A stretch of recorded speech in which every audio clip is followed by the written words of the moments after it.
Former President Obama has some harsh words for his party as Democrats struggle to rebrand. According to excerpts of his remarks at a DNC fundraiser last week, Mr. Obama called on Democrats to take a stand against President Trump, saying in part, quote, "It's going to require Democrats to just toughen up." Meanwhile, several high-profile Democrats, including Governor Gavin Newsom and Pete Buttigieg, are already laying the groundwork for potential White House runs in 2028. Joel Payne is the Chief Communications Officer for the Political Action Committee MoveOn and a CBS News political contributor.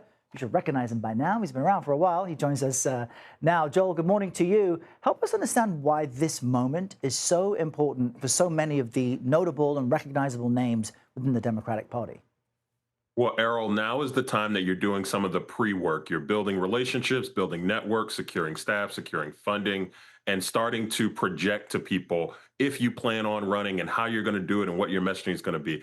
Actually, Errol, I have this kind of broken out into like five different buckets. Okay. I have your winners, your people like Governor Beshear of Kentucky, Governor Shapiro of Pennsylvania, people who've demonstrated they can win in tough environments. Your grinders, the Ro Khannas, the Chris Murphys, the Rahm Emanuels, the people who are going everywhere. The archetypes, the Gavin Newsoms, the J.B. Pritzkers, the Cory Bookers, the people who, for all intents and purposes, look like they should be a president or look like they should be a viable candidate. You have your athletes, and I think this is the group that excites people the most on the Democratic side. It's the people like Pete Buttigieg, it's the people like Alexandria Ocasio-Cortez, Wes Moore, people who can perform public service and who can draw a crowd and hold a crowd.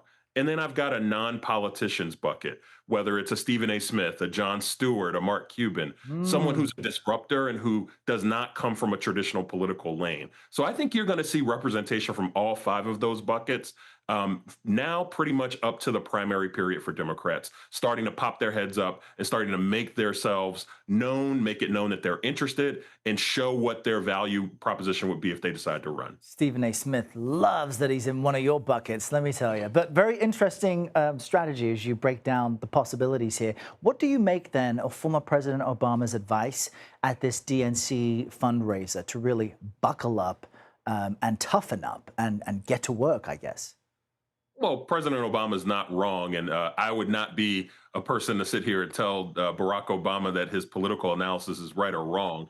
I would tell you, though, look, the setting of this matters. Is a DNC fundraiser. He is propping up some of the party's establishment candidates like Abigail Spanberger and Mikey Sherrill, gubernatorial candidates in Virginia and New Jersey, respectively. This is a very establishment kind of status quo audience that he's talking to. I think he's right. But I also think that Barack Obama and other establishment Democrats have to understand that the energy at the grassroots of the party, yeah, they want people to toughen up, but they want fresh new voices and they want fresh new approaches, and they don't want the status quo. They don't want the same old, same old. And so I think Obama's message of getting tough is right. It's got to be met with Democrats being willing to find new voices, try new things, and not be wedded to old orthodoxy. Really interesting. Great to see you, Joel. Appreciate your time this morning.